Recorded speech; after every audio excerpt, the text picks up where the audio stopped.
لك والنبي لك للنبي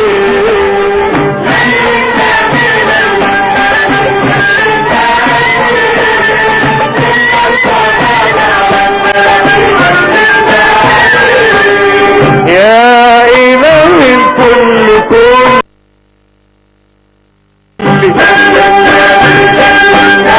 انت عالم بيا كل يا إله الكل كل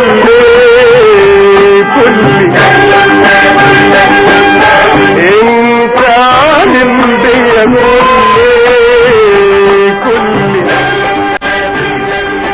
إله الخلق ألهمني صوابي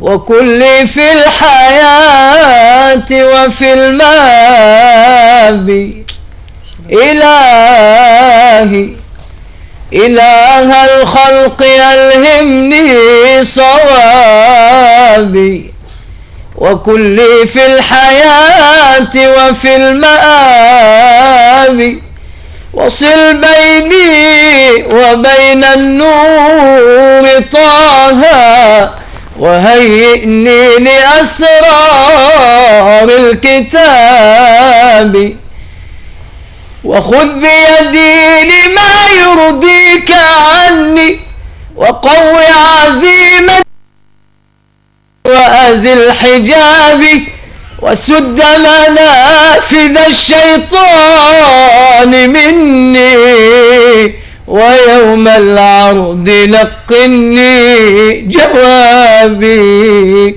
إلهي إلهي إلهي. الله يفتح عليك، الله يفتح عليك يا فضيلة الشيخ. أعوذ بالله السميع العليم من الشيطان الرجيم. بسم الله الرحمن الرحيم. وما أرسلناك إلا رحمة للعالمين. صدق الله العظيم. اللهم صل وسلم وبارك عليك يا سيدي يا رسول الله، عليك وعلى آل بيتك الطيبين الأطهار. أعزائي المشاهدين، أهلا بكم معنا وحلقة جديدة ولأجل النبي نجتمع دائما معكم في مثل هذا الموعد من كل أسبوع على مائدة حب رسول الله صلى الله عليه وسلم. في هذه الحلقة أكيد يعني لابد أن نرفع أكف الذراع وندعو الله العلي القدير أن يبارك لنا فيما تبقى من شعبان وأن يبلغنا رمضان، لأن بلوغ رمضان خير كثير، فيه خير كتير جدا. من يبلغ رمضان ويعيش رمضان كفارة من العام للعام. يعني فيه رمضان كله خير، خطوه مغفرة آخره نجاة من النار. شهر رب العزة عن باقي الشهور، شهر فيه ليلة خير من 1000 شهر. اللهم بلغنا رمضان يا رب العالمين. واهلا بكم اعزائي المشاهدين وحلقة جديدة ولأجل النبي. والحقيقة انا يعني سعدت بصوت الشيخ المبتهل الأستاذ حسين رشيد المبتهل والمنشد الديني. اسمحوا لي كمان ارحب بضيفنا فضيلة الشيخ عبد الرحيم محمد مأمون. مأمون ما انا قلت مأمون، ربنا يأمننا وإياك يا رب. إمام وخطيب بالأوقاف والمنسق العام لأئمة أوقاف ثاني المحلة. أهلا بك فضيلة الشيخ، منورنا. الله يكرمك. كل سنة وانتم طيبين. وانتم طيب. فضيلة الشيخ عبد الرحيم، يعني أعتقد إن نعمة استقبال شهر رمضان، كلنا في شوق لاستقبال شهر رمضان. الناس كانت زمان والصحابة صحابة رسول الله صلى الله عليه وسلم كانوا يستعدون لاستقبال شهر رمضان ده قبل منه ب7 8 شهور اعتقد ذلك، يعني فيما روى من احاديث وحكايات كتيرة جدا. ان كمان الناس زمان كانوا اعتقد واتذكر ان الناس كانت بتستعد لرمضان ده قبليه بفترات طويلة. نعمة استقبال شهر رمضان، ايه هي النعمة دي؟ أعوذ بالله من الشيطان الرجيم. بسم الله الرحمن الرحيم. الحمد لله رب العالمين. الحمد لله الذي أنار الوجود بطلعة خير البرية، قمر الهداية وكوكب العناية الربانية، مفتاح الهدى وشمس دين الإسلام، من تولاه مولاه بالحفظ والرعاية السرمدية، وأعلى مقامه فوق كل مقام. فقال تشريفا وتعظيما وتكريما: إن الله وملائكته يصلون على النبي يا أيها الذين آمنوا صلوا عليه وسلموا تسليما. نشهد أن لا إله إلا الله الملك الحق المبين. يا رب أنا مسرف، أنا مذنب، أنا عاصي، أنت الرحيم كذا الغفور الكافي، قابلتهن ثلاثة بثلاثة غلبت جميع صفاته أوصافي. ونشهد أن سيدنا محمد رسول الله وحبيبه ومصطفاه الصادق الوعد الأمين، أكرمه مولاه وأكرمنا تبعا له، فضله مولاه على سائر الأنبياء وفضلنا أمته تبعا له، فصلاة وسلاما دائمين متلازمين عليك يا سيدي يا أبا القاسم يا رسول الله صلى الله عليه يا رب. وسلم. صل عليه كيف تحب من فوق البشر، واجعل صلاتك رحمة للعالمين ومن حضر، فلقد عجزت عن الصلاة عليه في شتى الصور، ما تعرف الأكوان قدرا للنبي ولو أثر. يا رب صل عليه كما تحب ويرتضي جهرا وسر، واشهد إلهي أنني أحببته قبل الصغر، واشهد إلهي أنني أحببته قبل الصغر، فارأف بحبك يا رسول الله وامن بالنظر، وختام قولي أنني والله ممن قد شكر. وبعد، بادئ ذي بدء أحب أن أقدم خالص الشكر لقناة الدلتا الفضائية وجميع العاملين عليها، وأخص بالشكر برنامج لجل النبي والسيد رئيس التحرير وحضرتك السيد أستاذ زايد الزاهد المقدم المحترم. وأنا والله من أشد المعجبين بهذا البرنامج، وأشهد الله أنه منبر حق، أنه منبر يوصل للناس صورة الإسلام الحقة. ربنا يخليك يا فضيلة الشيخ، وربنا يكون لنا يعني يا رب نصيب من اسم هذا الاسم لجل النبي، إن شاء الله اسم لا تجده في أي قناة حصل في أي تلفزيون على مستوى العرب. هذه شهادة حق نقولها أمام الناس وأمام الله تعالى، وندعو الله العلي القدير أن يرزقنا دائما زيارة الحبيب المصطفى صلى الله عليه وسلم آلاف المرات يا رب يا رب إن شاء الله يا رب، ولا يحرمنا أبدا وإياك من الصلاة في روض رسول الله صلى الله عليه وسلم يا رب عليه الصلاة والسلام. فالمواضيع التي تقدمونها موضوعات تهم كل البيوت وكل الناس يتابعونها.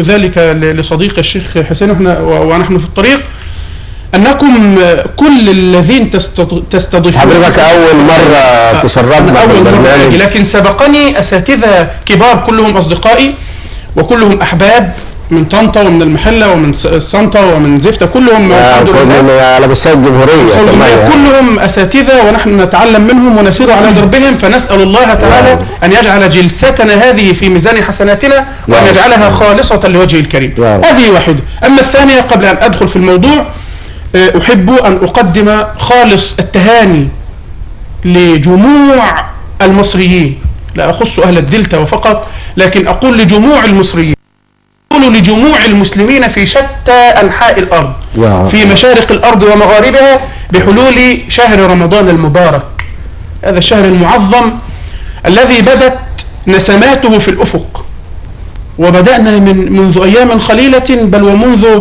زمن نستشعر أن رائحة رمضان قد أتت علينا، روحانيات رمضان قد أتت علينا. نعم. المساجد بدأت تتأهب، المصاحف حتى في المساجد بدأت تتأهب، الناس في البيوت بدأوا يتأهبوا لاستقبال شهر رمضان، بدأنا نحس بهذه الرائحة الزكية، شهر الخير، وبهذا العطر الجميل. صحيح. حتى في الأكوان، حتى الأكوان تتهيأ لاستقبال هذا الشهر.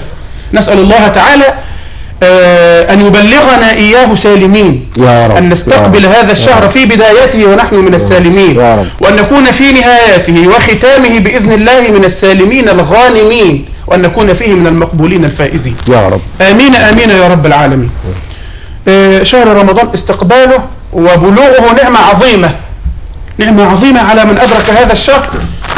وفي الحقيقة وأنا أقلب أوراق العلم وقفت أمام حديث عظيم رواه الإمام أحمد والحاكم في المستدرك عن طلحة بن عبيد الله رضي الله تعالى عنه وأرضاه، وأرجو من المشاهدين أن يعيرون القلب والسمع، فهذا حديث عظيم. اتفضل. قال سيدنا طلحة رضي الله تعالى عنه وأرضاه: هلخص إزاي نستقبل شهر رمضان، وإزاي اللي ربنا يكرمه ويبقى موجود من ضمن الأحياء في شهر رمضان فاز فوزا عظيما. قال سيدنا طلحة رضي الله تعالى عنه وأرضاه: رجلان ممن قدم على رسول الله وكان إسلامهما جميعا. 2 جم من البدو، من البادية، من يثرب، من الطائف، من أي مكان، حضروا مع حضرة النبي صلى الله عليه وسلم وأسلموا جميعا، يعني كانوا إسلامهم في يوم إيه؟ في يوم واحد، هما الاثنين أسلموا في يوم واحد. كان أحدهما أشد اجتهادا من الآخر، يعني الأولاني بيصلي الصلاة في أوقاتها بنوافلها، في الصيام أول واحد، في الزكاة أول واحد، في الطاعات أول واحد، وكان الثاني يؤدي الفريضة وفقط. هذا واحد مجتهد جدا، والثاني يدوب في الفرائض وإيه؟ وفقط. فغزا المجتهد فمات واستشهد في سبيل الله. الأولاني اللي هو المجتهد، نعم. اللي هو أشد اجتهادا، اللي هو لما نسأل الأستاذ زايد عبد الرحيم وحسين مين اللي يخش الجنة الأول تقول حسين مثلا يعني. فغزا المجتهد، بس لازم يغير القميص الأول. وقميص شيك صحيح منور، وحضرتك منور أنت الآخر، والجلسة كلها نور، ونسأل الله تعالى أن يديم علينا من أنواره يا رب، وأن يمدنا من فيوضاته وأسراره، آمين يا رب العالمين. وفضيلة الشيخ وهو بيقول في بدايات الكلام: إله الخلق ألهمني صوابي، الله، وكل لي في الحياة وفي المآب، وصل بيني وبين النور طه، وهيئني لأسرار الكتاب، وهيئنا يا رب لأسرار الكتاب. أنا سعيد بوجودك معايا الليلة فضيلة الشيخ عبد الرحيم بجد والله العظيم، لكن هخلي حضرتك تستكمل، لأن أنت بتتكلم في كلام مهم جدا جدا. بعد ما نسمع الشيخ حسين، احنا نسميه الشيخ حسين ولا الأستاذ حسين؟ الشيخ حسين. فضيلة الشيخ حسين، أنت خريج أزهر. نعم. أصول دين. أصول دين. دفعة كام؟ 2009. 2009. طب يلا جميل كده بقى، يعني عايزك تسعد كده المشاهدين علشان نرجع لفضيلة الشيخ عبد الرحيم نستمتع بيه. الله يكرمك. بعد ما نستمتع بيك انت ايضا يعني. وبعدين انا معجب قوي بالقميص ده كمان عشان تبقى عارف. ممكن نغير قمصان بعد الحلقة. اتفضل حبيبي. إذا ضاقت بك الأحوال يوما، الله، فصل على محمد عليه الصلاة والسلام. يصلي الله رب العرش عشرا على عبد يصلي على محمد، اللهم صل وسلم وبارك عليه. وفي 100 يصلي الله ألفا، فعجل بالصلاة على محمد، ولا تترك رسول الله يوما، فما أحلى الصلاة على محمد عليه الصلاة والسلام. إذا ضاقت بك الأحوال يوما، فبالأسحار صل على محمد، يصلي الله رب العرش عشرا على عبد يصلي على محمد، وفي 100 يصلي الله ألفا، فعجل بالصلاة على محمد صلى الله عليه وسلم. بها يسر وتفريج لكرب، بها يسر وتفريج لكرب، لمن أهدى السلام على محمد، بها الأسرار والأنوار تترى تنور بالصلاة على محمد، وأفضلها إذا ما كنت يوما في روضته تصلي على محمد، تصلي باشتياق في مقام عظيم الشأن يسمعها محمد، تصلي باشتياق في مقام عظيم الشأن يسمعها محمد، فيا سعد الذي قد جاء يوما وقد أهدى السلام على محمد، تقي بل سعيد مستجاب ويوم الحشر شافعه محمد. عليه الصلاة والسلام. الله يفتح عليك، الله يفتح عليك. رائع والله، والله رائع.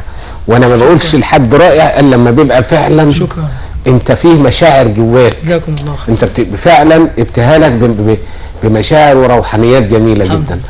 أدم الصلاة على الحبيب فهي نور لقبرك يوم تأتيه.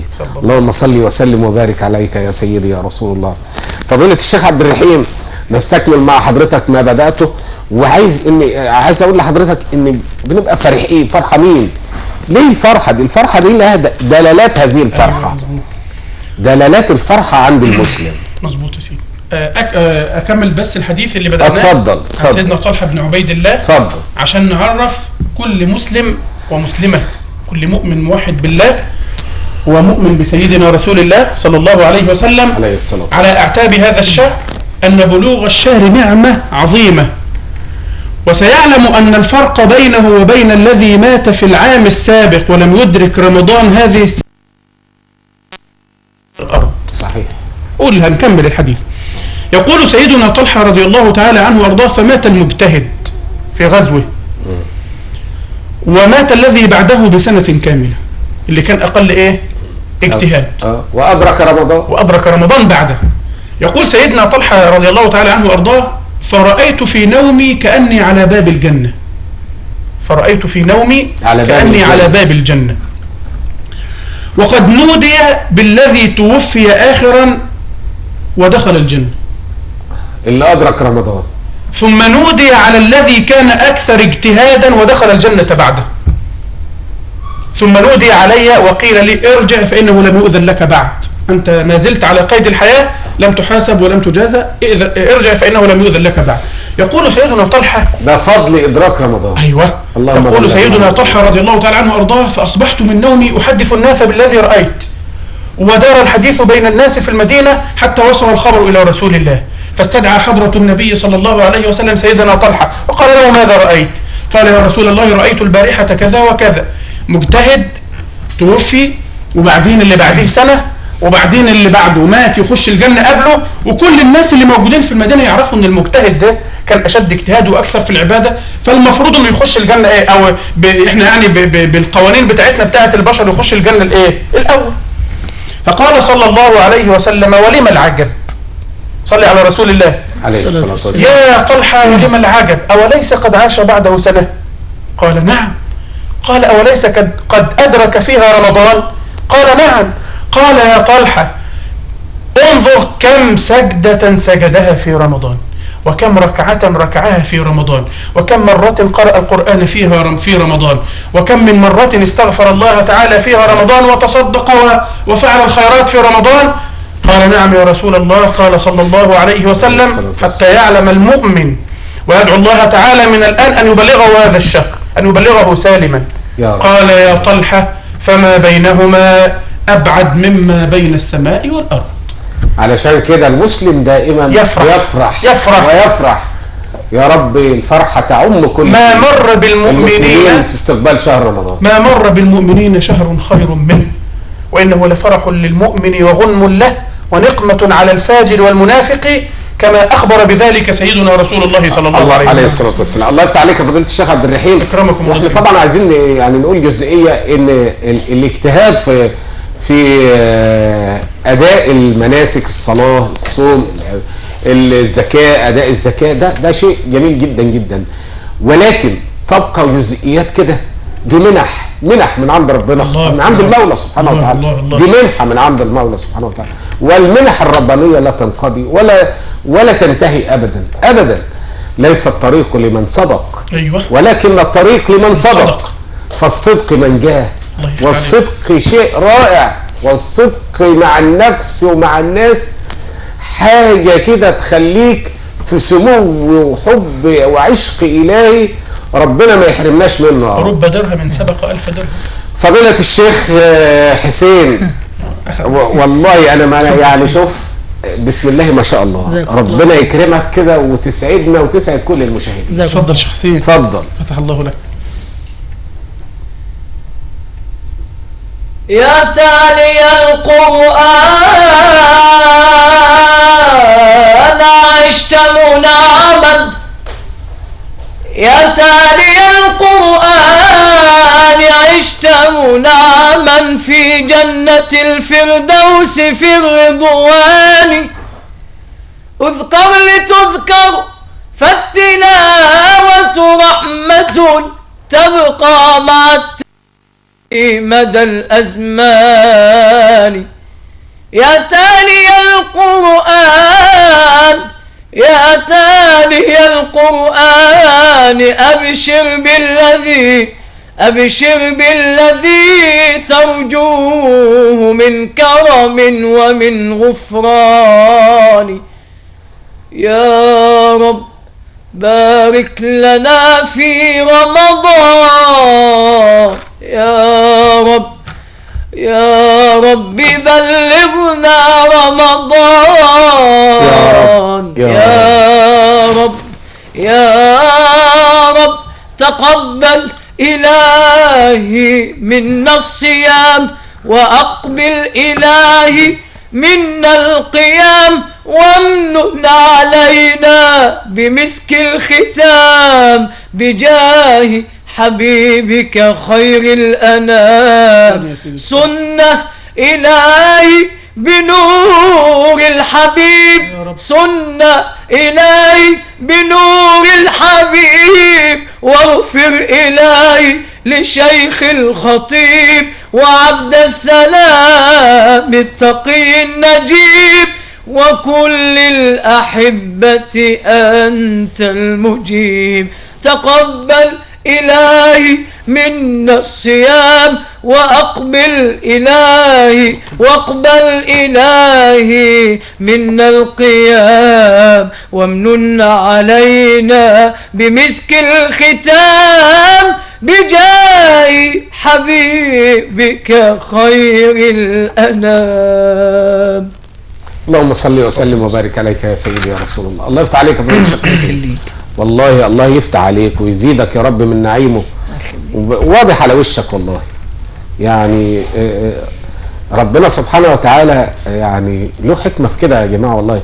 انظروا كده لوجوه الناس اللي في وشه روحانيات، ده بيبقى واضح عليه مهما يقال عنه، مهما لا مجتهد في العبادة ولا ربنا سبحانه وتعالى بينزل النور كده في وجوه الناس بقدر أعمالهم وبقدر نيتهم وبقدر ما بداخلهم. اللي داخل الإنسان ده حاجة ما لا يعلمها إلا الله سبحانه وتعالى.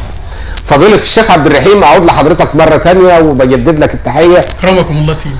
وعايز يعني كده مع المشاهدين، ماذا يجب علينا ونحن نستقبل الشهر الكريم؟ عايز نتكلم في جزئيات مهمة جدا. وقفات مع النفس، حساب، نعمل كشف حساب لنفسنا كده. العام اللي انقضى ده انا عملت فيه ايه؟ انا سويت فيه ايه؟ الاخلاص في النية بقى. تكلمنا عن الحاجات الحلوة الجميلة دي. ترك الخصام، كل شيء يؤدينا الى الخطأ في هذا تجديد التوبة لله تعالى. ربنا سبحانه وتعالى بيحب العبد التائب ويتذلل. الإنسان لابد أن يتذلل في الدعاء ويلح. ربنا سبحانه وتعالى كلمنا كلنا أذان صاغية لحضرتك. أكرمكم الله سيدي. اتفضل. في البداية، لماذا نفرح في هذا الشهر؟ نفرح في استقبال الشهر لأنه شهر أوله رحمة، أوسطه مغفرة، آخره عتق من النيران. ومن لم تعتق رقبته من النيران في رمضان فمتى تعتق؟ ومن لم يرحم في رمضان، من لم يسجل اسمه في ديوان الرحماء أو المرحومين في رمضان فمتى يسجل؟ ومن لم يسجل اسمه في ديوان المغفور لهم في هذا الشهر الكريم الذي يتجلى الله تعالى فيه على العباد صحيح. ويعتق فيه كل ليلة كما ورد 70,000 ممن قد وجبت لهم النار. يعتق فيه مولانا سبحانه وتعالى أناس قد وجبت لهم النار. وإذا كانت آخر ليلة من ليالي الشهر انظر إلى رحمة الله تعالى، وانظر إلى كرم الله تعالى، وانظر إلى عظيم فضل الله وعطائه لعباده وعطائه لأمة سيدنا رسول الله. إذا كانت آخر ليلة من ليالي شهر رمضان أعتق الله تعالى فيها بمقدار ما أعتق من الشهر الكريم كله. يعني احنا طلعنا مولانا سبحانه وتعالى أعتق في من أول ليلة الأربع القادم اللي هي أول ليلة في رمضان لحد قبل آخر ليلة 1000 مليون آخر ليلة بس ربنا سبحانه وتعالى يعتق فيها مقدار ما أعتق من الشهر الكريم كله. الله. نفرح في هذا الشهر لأن أبواب الجنة فتحت ولم يغلق منها باب، ومن لم يدخل الجنة وهي مفتحة الأبواب فمتى يدخل؟ وأبواب النيران وأبواب النيران تغلق فلم يفتح منها باب، وصفدت الشياطين، ومن لم تعتق رقبته من النار في هذا الشهر فمتى تعتق؟ صحيح. ومن لم يتخلص من شيطانه ونفسه وهواه في هذا الشهر الذي نهاره فرض صيام، والذي ليله سنة قيام، والذي تعامله مع الناس بالحسنى، والذي تكون المعاملات فيه بين الناس أفضل ما يكون التعامل. حتى إن الدين بتاعنا إسلامنا الحنيف قال أنت يا مسلم أخلاقك في رمضان لازم تتغير عن غير رمضان.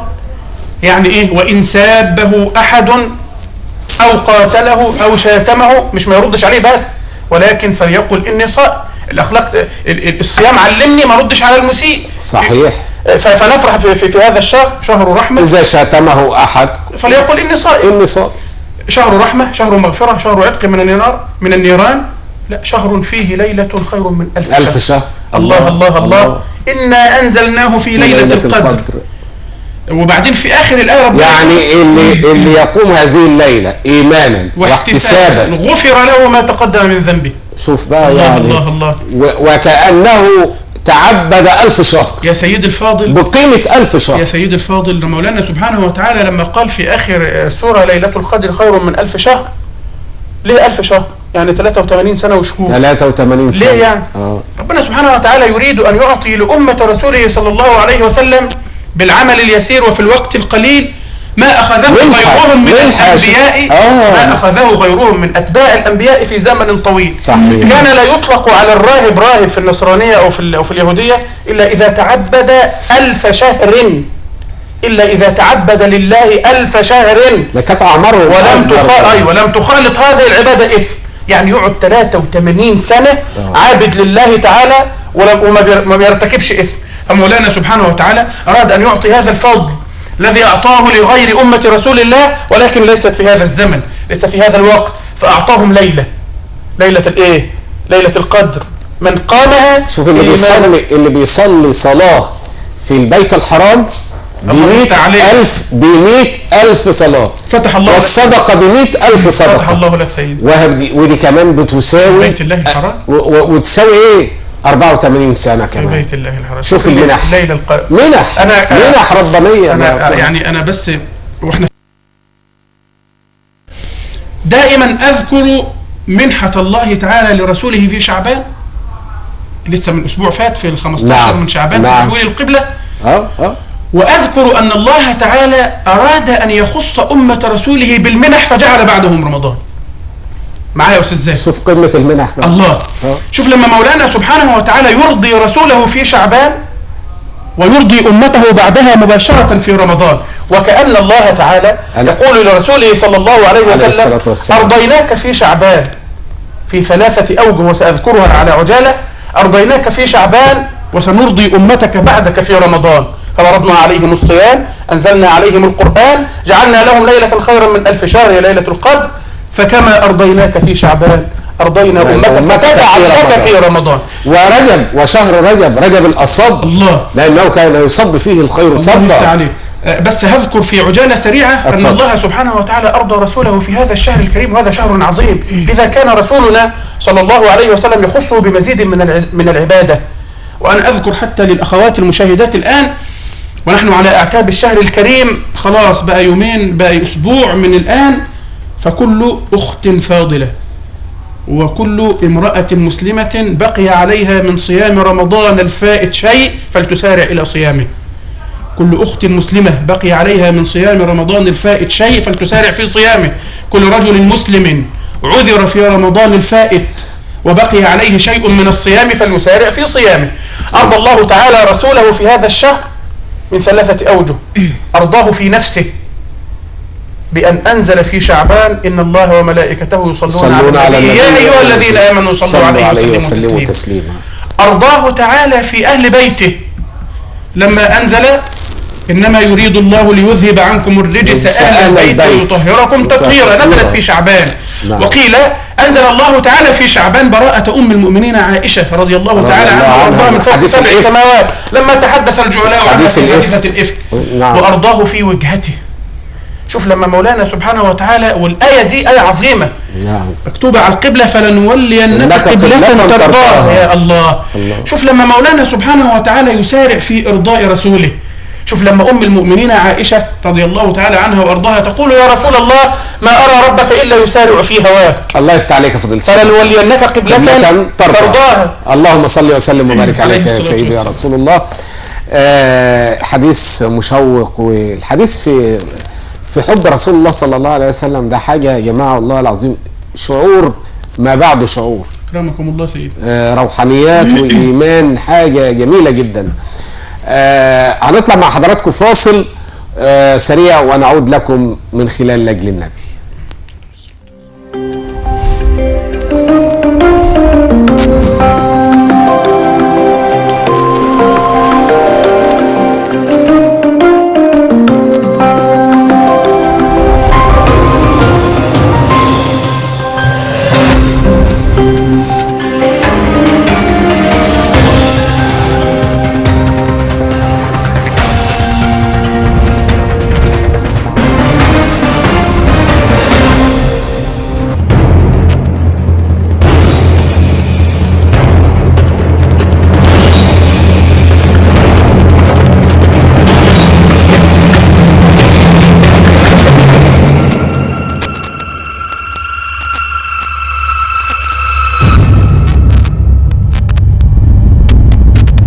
إبراهيم عليه الصلاة والسلام هو أبو الأنبياء، وهو نبي من أنبياء الله أولي العزم.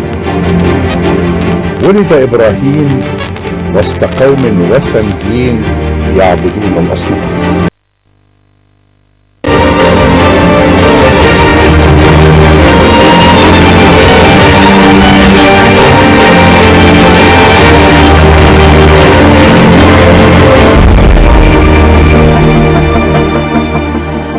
إن إبراهيم عليه الصلاة والسلام هو من رفع القواعد من بيت الله الحرام في مكة المكرمة مع ولده الذبيح إسماعيل الذي فاداه الله بالكبش قبل أن يذبحه أبوه إبراهيم طاعة لله.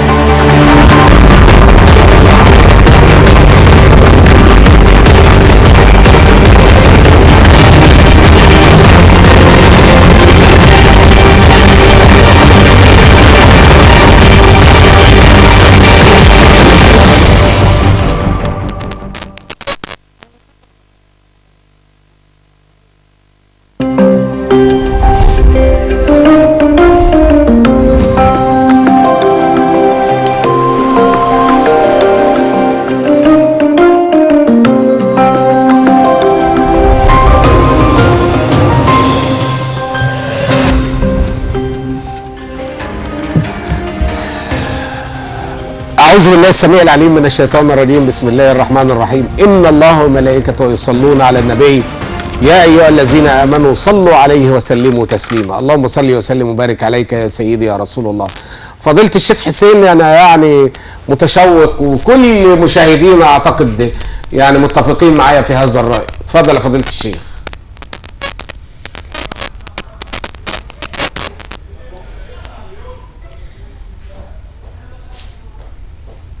اتفضل. حبيبي حبيبي طبيبي يا سيدي، حبيبي طبيبي يا سيدي منانا نراك ولو في المنام حبيبي يا سيدي لي فيك قلب مغرم يا سيدي وحشاشة محشوة بهواك فإذا صمت ففيك صمتي كله وإذا سمعت فمنك قولا طيبا وإذا نطقت فمادحا علياك وإذا نظرت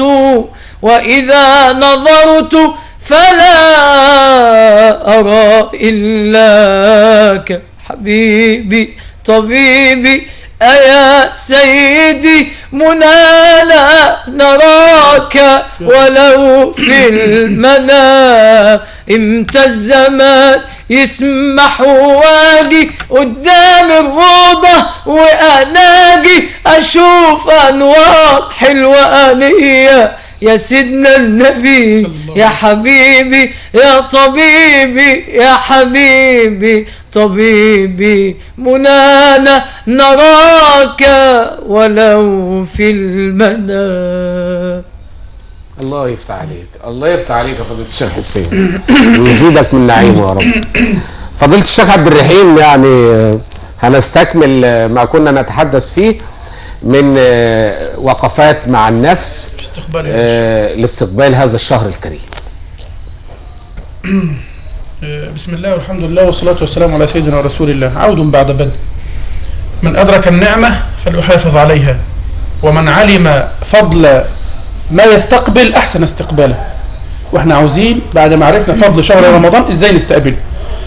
هقول أول ما نستقبل الشهر الكريم حتى يتجلى الله تعالى علينا بهذه الفيوضات وهذه الرحمات وهذه النفحات، أولا أن تخلص في كل قول، في كل فعل، بل وفي كل نظرة، بل وفي كل فعل وقول وتقرير، حتى تمر على قلبك أن يكون كل هذه الأعمال خالصة لله تعالى.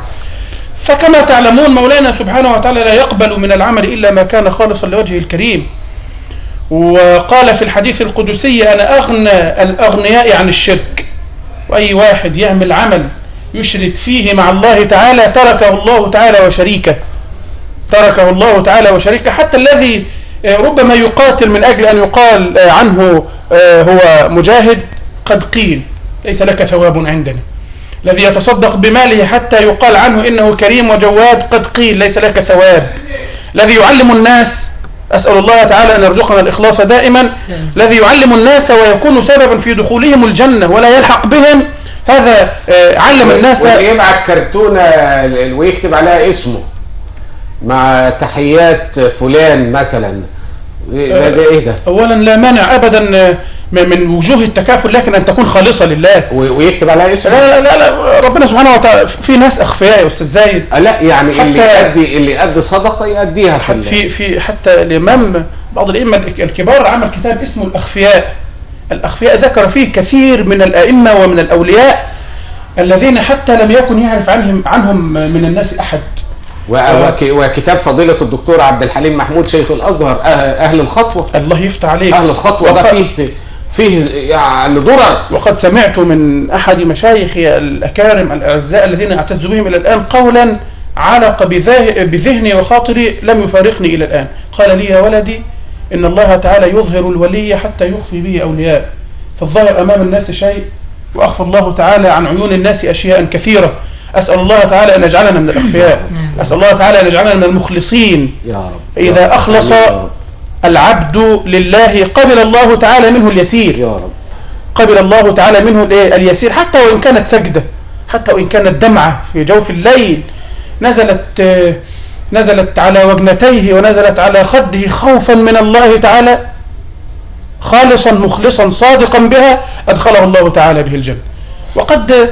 وكلكم تعلمون ولا يخفى على شريف علمكم حديث رسول الله: لو قبل الله تعالى من عبده سجدة واحدة أدخله بها الجنة. لو أن الله تعالى قبل من عبده سجدة واحدة أدخله بها الجنة. قالت أمنا أم المؤمنين يا رسول الله فأين باقي العمل؟ بقاله 60 سنة بيصلي في الصف الأول، بقاله 70 سنة بيصلي. قال صلى الله عليه وسلم أكله الرياء، أكله الرياء، أكلته السمعة، أكلته الشهرة. نعوذ بالله تعالى من ذلك، والانتهازية، نعوذ بالله تعالى من ذلك يا رب. نعوذ بالله أن نستخدم الدين في شيء غير ما وحله الله. نعوذ بالله أن نستخدم أو أن يستخدم بعض الناس نفوذهم لضرر الناس. نعوذ بالله أن نستخدم الناس أصواتهم لضرر الناس. نعوذ بالله أن يستخدم الناس ملكهم للرجال. نعوذ بالله. هذه أول شيء الإيه؟ الإخلاص لله تعالى، الإخلاص في كل قول، الإخلاص في كل عمل. والصوم نفسه يعلمنا الإخلاص.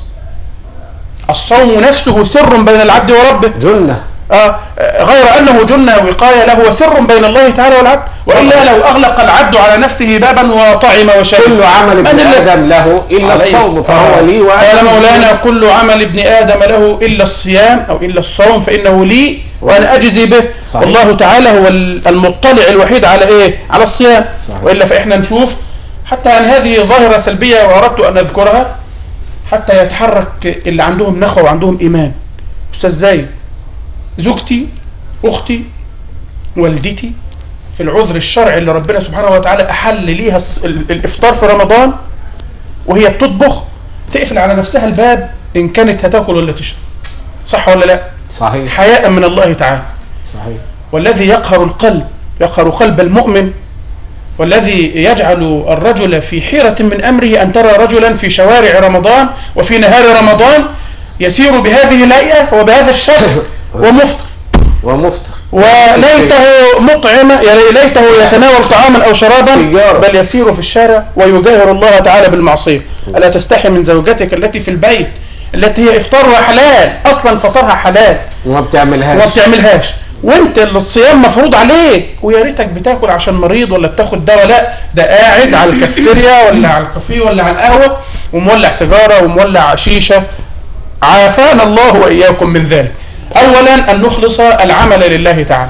الله يفتح عليك وعلى إخلاصك في الحديث. ونسمع الشيخ حسين ونرجع لك مرة تانية. تفضل سيدي. تفضل يا الشيخ حسين ممتعنا والله. الله يخليك. يا رب فاقبل توبتي وإنابتي فأنا الضعيف وأنت رب القدرة. يا رب. يا رب فاقبل توبتي وإنابتي فأنا الضعيف وأنت رب القدرة. إني لأطمع في شهود الحضرة ومع الحبيب المصطفى أدعوك. أنا إن مدحت النبي إن شال تحمالي صلى الله عليه وسلم، وإما مدحت النبي تؤل أحمالي.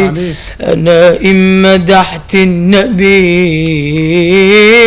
إن شال تحمالي وإما مدحت النبي تؤل أحمالي. هو اللي شغل الفؤاد لا عمي ولا خالي وبيسألوني عن النبي قلت النبي غالي. أنا إن مدحت النبي إن شان تحمالي وإما مدحت النبي يا تؤلي أحمالي. هو اللي شغل الفؤاد لا عمي ولا خالي وبيسألوني عن النبي قلت النبي غالي. ده بيسألوني عن النبي قلت النبي غالي. نور الوجود النبي هو الجمال كله حتى القمر يوم ظهر كان نوره من دله. وانا لما اروح للنبي بالروح انا هقول له جسمي وروحي فداه حتى الوجود كله خاطرنا نزورك يا نبي، خاطرنا نزورك يا نبي، خاطرنا نزور النبي ونقعد حداه ياما ونشوف حمام الحمى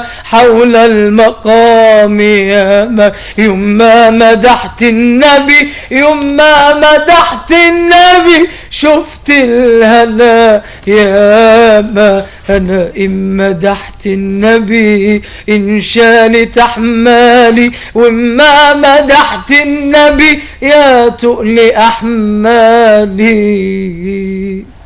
الله يفتح عليك يا فضيلة الشيخ حسين، الله يزيدك من نعيمك. فضيلة الشيخ عبد الرحيم، هنرجع لحضرتك مرة تانية.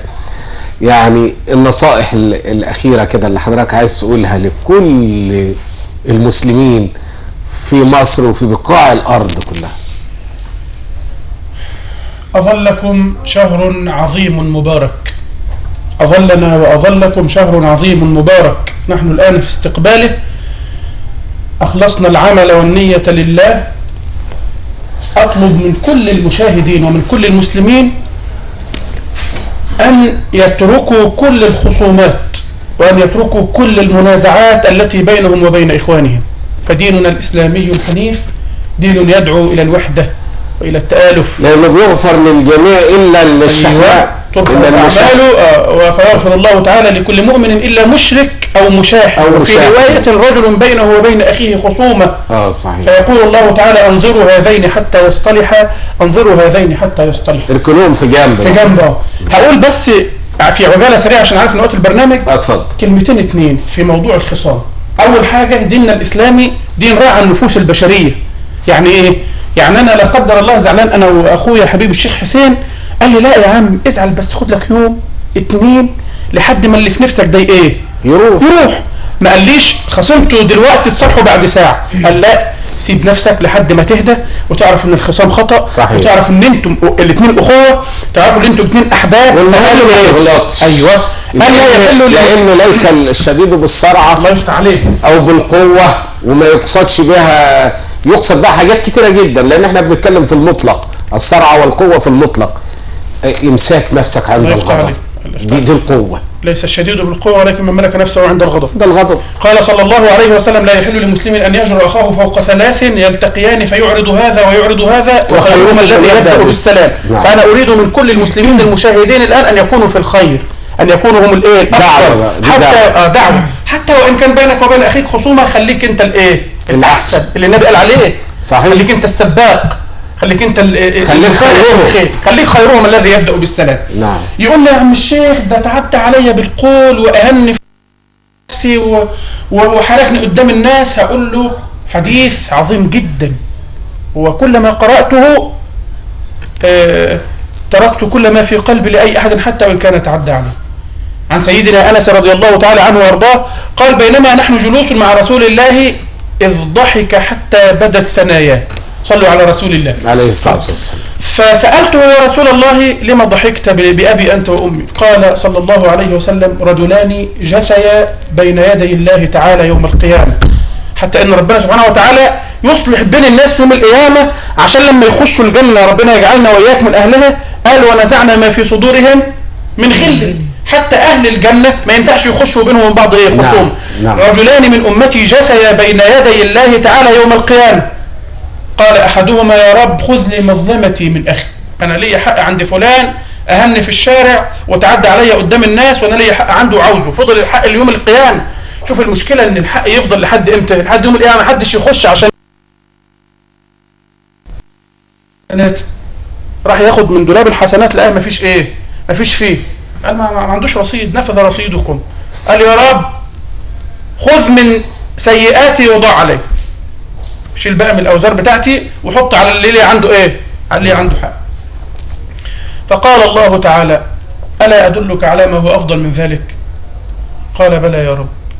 قال ارفع رأسك، فرفع رأسه فنظر في الجنان فإذا قصور من لؤلؤ، رأى جنانا صنع الله تعالى بيده فيها ما لا عين رأت ولا أذن سمعت ولا خطر على قلب بشر. فنظر إلى قصر مهيب شامخ، يا رب لأي نبي هذا؟ ده بتاع مين؟ قالوا لا مش لحد من الأنبياء. لأي صديق هذا؟ مش بتاع حد من الصديقين، لأي شهيد هذا، ليس لأحد من الشهداء. قال يا رب فلمن؟ قال لمن يملك الثمن. قال يا رب ومن يقدر على هذا الثمن؟ من اللي يقدر يدفع الثمن بتاع القصر ده؟ قال أنت. أني أقدر أدفع ثمن القصر ده؟ قال نعم. قال بما يا رب؟ قال بعفوك عن أخيك. الله. بعفوك عن أخيك. يا اللي أنت لسه مصمم على الخصام، يا اللي أنت حتى لو عندك حق، شوف الثمن في الجنة إيه؟ بعفوك عن أخيك. قال يا رب عفوت عنه.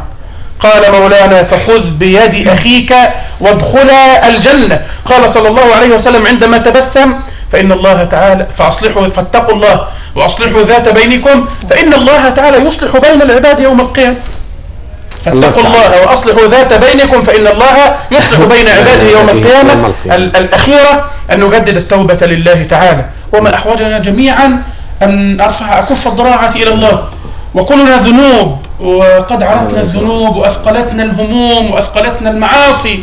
والله لو أن الله تعالى أظهرنا على الناس لما صافحنا أحد ولا كلمنا أحد، ولكن الله تعالى سترنا بستره، ونسأل الله تعالى أن يديم علينا هذا الستر في الدنيا والآخرة. نسأله تعالى أن يسترنا بستره الجميل في الدنيا والآخرة. وأنا عالم أن وقت حضرتك انتهى، لكن الوقت دائما عدو البرامج. أنا مش عايز أخلص معاك. ومعي حضرتك وفضيلة الشيخ حسين. نستغفر الله العظيم. نستغفر الله العظيم. نستغفر الله العظيم. هذا تجديد توبة. نستغفر الله العظيم. دي تجديد التوبة معنا المشاهدين. حتى المشاهدين معنا إن شاء الله. قولوا جميعا نستغفر الله العظيم. نستغفر الله العظيم. نستغفر الله العظيم. كل ذنب عظيم. كل ذنب عظيم. إليه. ونتوب إلى الله. ورجعنا إلى الله. وندمنا على ما فعلنا. وعزمنا عزما أكيدا على أننا لا نغضب الله أبدا. وبرئنا من كل قول وفعل يخالف دين الإسلام. رضينا بالله ربا. وبالإسلام دينا. وبسيدنا محمد صلى الله عليه وسلم نبيا ورسولا. اللهم اجعلنا في استقبال هذا الشهر الكريم من السالمين. آمين. واجعلنا في ختامه يا ربنا من الغانمين ومن المقبولين الفائزين. آمين يا رب. إلهي نجنا من كل كرب، فأنت إلهنا مولى الجميع. وهب لي في المدينة مستقرا ورزقا ثم دفنا بالبقيع. وصل اللهم على سيدنا محمد النبي الأمي وعلى آله وصحبه وسلم. كل عام وحضراتكم جميعا بخير. كل عام أنتم إلى الله تعالى أقرب وعلى طاعته أدوم يا رب. فضيلة الشيخ عبد الرحيم محمد مأمون، إمام وخطيب بالأوقاف والمنسق العام لأئمة أوقاف ثاني المحلة، بشكرك. شكرا لك. نورتنا وكل سنة وحضرتك طيب. وأنا في قمة سعادتي بوجودك معايا النهارده، ودائما نكون سويا في الخير بإذن الله. أكرمكم الله. شيخ حسين، أنا عايز أقول لك أنت قارئ للقرآن كمان ولا؟ أيوة نعم. قارئ للقرآن. بسم الله ما شاء الله، ربنا يزيدك. القارئ والمبتهل فضيلة الشيخ حسين رشيد، بشكرك جدا ونورتنا وأسعدتنا. الشكر موصول لكم أعزائي المشاهدين، كل عام وحضراتكم بخير. بلغكم الله رمضان وبارك لكم فيما تبقى من شعبان لنا ولكم يا رب العالمين. يا ودود يا ودود يا ودود يا ذا العرش المجيد، يا مبدئ يا معيد، يا فعالا لما تريد. أسألك بنور وجهك الذي ملأ أركان عرشك، وبقدرتك التي قدرت بها على خلقك، وبرحمتك التي وسعت كل شيء رحمة وعلما، لا إله إلا أنت، أن تقضي حاجتنا وتكشف كربتنا وتفرج عنا كل ما أهمنا يا رب العالمين، وأن تبارك لنا فيما تبقى من شعبان، وأن تبلغنا رمضان ونحن في أحسن حال. بشكركم وبشكر كل المشاهدين، وبشكر أسرة البرنامج الحقيقة، زميلي العزيز رئيس التحرير أحمد الفخراني، والمخرج المبدع خالد أنس، والمخرج المبدع تامر عزو. بشكرهم جدا على ما قدموه من خلال هذه الحلقة. والزميل العزيز بيتر هاني أو الشيخ بيتر زي ما أنا دايما أحب أناديه، وكل أسرة الاستوديو بشكرهم، وكل سنة وانتم طيبين، ويا رب يبلغكم رمضان بكل خير. وأترككم مع فضيلة الشيخ حسين رشيد وتتر البرنامج من خلال هذا الابتهال. تفضل يا فضيلة الشيخ. إذا ما شئت في الدارين تسعد فأكثر بالصلاة على محمد صلى الله عليه وسلم. وإذا ما شئت القبول في الدعوات فاختم بالصلاة على محمد. فلا صوم يصح ولا صلاة، فلا صوم يصح ولا صلاة لمن ترك الصلاة على محمد. وعند الموت ترى أمورا تسرك بالصلاة على محمد، وعند القبر تحظى بالأمان وترحم بالصلاة على محمد. ولا تخشى من الملكين رعبا إذا سألك، ولا تخشى من الملكين رعبا إذا سألك، إذا سألك كلهما محمد.